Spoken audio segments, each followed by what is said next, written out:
ब्राह्मण पुण्यात्मा हा काही जाती सूचक नाहीये.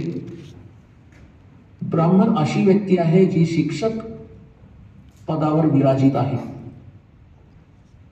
जे ते कार्य करत आहेत. जसे 4 वर्ण केले, ब्राह्मण मोक्ष मिळतो. गीता ज्ञानदाता आपली स्थिती स्पष्ट करताना गीता अध्याय नंबर 2 च्या श्लोक 12 मध्ये, गीताची अध्याय नंबर 4 च्या श्लोक 5 आणि 9 मध्ये, गीता अध्याय नंबर 10 च्या श्लोक नंबर 2 मध्ये स्पष्ट करतात की अर्जुन, तुझे आणि माझे खूप जन्म झाले आहे, तू नाही जाणत, मी जाणतो. यावरून सिद्ध होतं की हा तर नाशवंत आहे. स्पष्ट झालं. हे देखील स्पष्ट झालं की ब्रह्म आहे जो गीता सांगत आहे श्रीकृष्णाद्वारे, ज्याचं ओम नाव आहे. ओम नामाच्या जपाने ब्रह्मलोक प्राप्त होतो. ब्रह्मलोकात गेलेले जीव जन्म मृत्यूच्या फेऱ्यातच राहतात. तर हे ब्रह्मच्या साधनेनेही मोक्ष प्राप्त नाही होऊ शकत, ते स्थान प्राप्त नाही होऊ शकत जिथे गेल्यानंतर साधक कधी परतून संसारात येत नाही.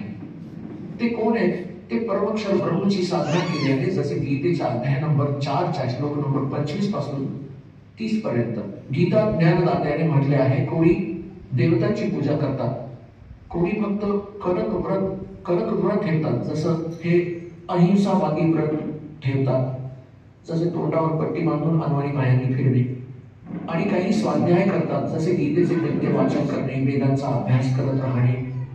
कोणी प्राणायाम करतात, कोणी केवळ हवन यज्ञही करतात, आणि सर्वच आपल्या साधनांना पापनाशक जाणतात. जर त्यांना समजलं की त्या पापनाशक नाहीये, तर कोणी करणार नाहीत त्या.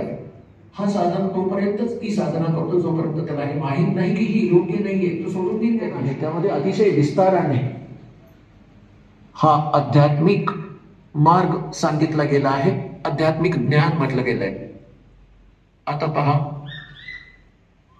अध्याय नंबर 4 कडे घेऊन जाऊया तुम्हाला. आधी थोडं श्रीमद भगवद्गीता अध्याय नंबर 4 आणि श्लोक नंबर 25 मध्ये, दुसरे योगीजन देवतांचे पूजन रूप यज्ञ म्हणजे धार्मिक अनुष्ठान चांगल्या प्रकारे करतात, पर्युपासते म्हणजे पूजन करतात, आणि अन्य योगीजन ब्रह्म साधना करतात, याचा हा अर्थ आहे.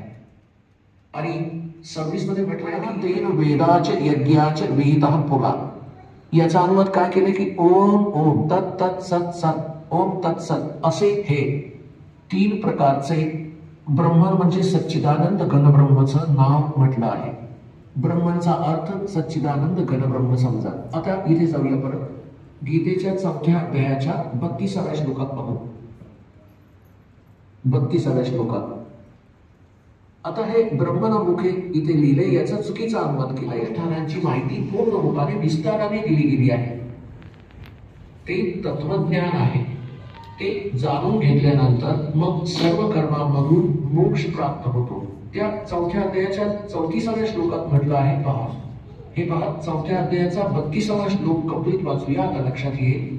अशा प्रकारे अजूनही अनेक प्रकारचे यज्ञ म्हणजे धार्मिक अनुष्ठानाची माहिती, हे सच्चिदानंद घनब्रह्मची वाणी वाचा. हे चुकीचं लिहिलं आहे. ब्रह्मन म्हणजे वेद नाही होऊ शकत. सच्चिदानंद घनब्रह्म